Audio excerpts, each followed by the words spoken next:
If you're craving Indian flavors, may quick fix ako para sa inyo. Gagawa tayo ng samosa bites with a very simple tamarind sauce. Let's start cooking! Of course, hindi siya authentic, di ba? Ginagawa nga nating simple to soothe your cravings. Ito siya, hindi tayo gagawa ng dough, kundi gagamit tayo ng Molo wrapper. That's simple. So, I already started by boiling my potatoes, patatas. O, meron tayo niyan. So, drain natin. Potatoes boiled with salt. Yan. Let it cool down a little bit. Yan. And ito kasi siya, small bite siya na pwedeng papak-papak lang, no? So, ito, let that drain. So, ito siya, very simple. Of course, you can use authentic Indian spices. Go kung meron kayo. Pero pag wala kayo, isip-isip, curry powder. Of course, Pinoy curry powder to. Hindi talaga siya Indian. Pero gagawa natin ng para na lumapit siya sa Indian flavors.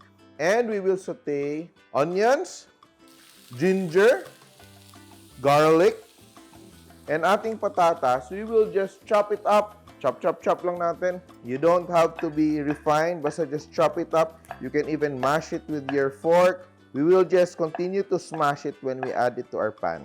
Yan. And add our potatoes to the pan.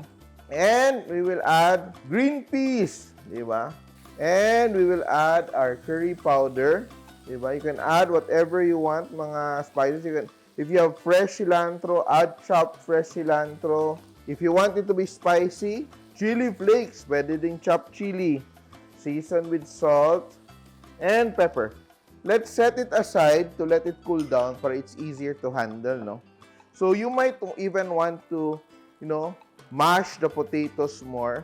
Hindi naman siya mashed potatoes yung ginagawa natin, pero we want it to be in smaller pieces kasi we're going to wrap it in Molo wrapper. Malilit yung Molo wrapper natin, di ba? You can even use a fork. You can smash it more. Smashed lang siya, hindi siya mashed. Di ba? Ayan, no? At dahil simple yung ginagawa natin, gagawa tayo ng very simple tamarind sauce. Actually, pwede mo ditong gamitin para sa inyong parang sweet and sour, no? Instead of sweet and sour, gagawin mo parang tamarind sauce. Ito lang yung gagawin nyo. So, we have sugar. We're using brown sugar in water. Dissolve, dissolve, dissolve. Let's add tomato ketchup, around a tablespoon. Cornstarch or potato starch, pang palapot natin. And, yung tamarind natin, gagamit lang tayo ng sinigang mix, no? Yan. Very nice. And, katas lang ating luya, no? Ginger juice or ginger powder, you can use that. Mix natin. Of course, we will season with a little salt, and our black pepper. And we just add everything there. Stir until mag-thicken. Sobrang ganda na ating sauce. Look at that, no? Very nice. Pwede din ito pang lumpia Shanghai. Pwede din sa squid ball. Diba sa fish ball. Ang sarap niya. Yan. Tatabi muna natin.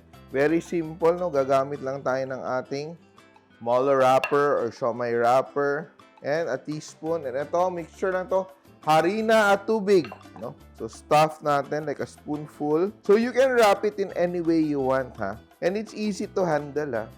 So, we just have to... So, ito, pwede natin gawing triangle. No? If you want it to be like a triangle, fold mo lang siya, like a turnover. Pwedeng ganyan, no? So, you can do whatever you want, no? Patayo yung ating kuan. Pwede ding parang rangoon. Ang problema lang talaga nito, sa sobrang niyang sarap, papak ka ng papak, ang dami mo nang nakain. Join the four corners together. And after this, gawa tayo ng ilan. Then, fry na tayo.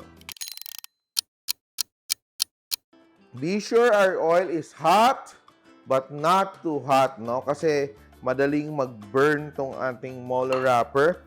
And it's very important, it's properly sealed on all sides para hindi siya bubuka, no? And also, you don't have to worry dahil luto na yung ating filling. So, let's start and fry. Yan. Sizzle, sizzle, sizzle. Let's add enough. Yan. Move it around, no? So that it cooks evenly, no? Hindi yung itim yung isang side. Hinay-hinay lang. And of course, kasi may curry siya, no? And properly seasoned with all the spices that you added. Parang very flavorful siya. Yan, no? Little by little, yung perfect color, tatabi na natin siya. Crispy yan, ha? Look at that, no? Very nice. Nag-cool down na yung ating sauce. Very nice ang ating tamarind sauce. And now, arrange our samosas around. Pwedeng pang pass around, di ba? Look at that. Perfect, no? So, yeah. What else is there to do? Di kakain tayo, di ba? I love this, guys. No doubt, samosa talaga siya. Once you start eating, di mo na alam na ubos mo na yung buong plato mo. Super happy ako sa recipe na to. Seriously, ang sarap niya. Parang feeling ko, one of my favorite recipes dito sa Simpol. Oh, di ba? Ito na siya, ang ating samosa bites with tamarind sauce. Simpol! Please like and share my videos. And if you like more recipes like this, please click here to subscribe. And don't forget to hit the bell button to get notified. Simpol!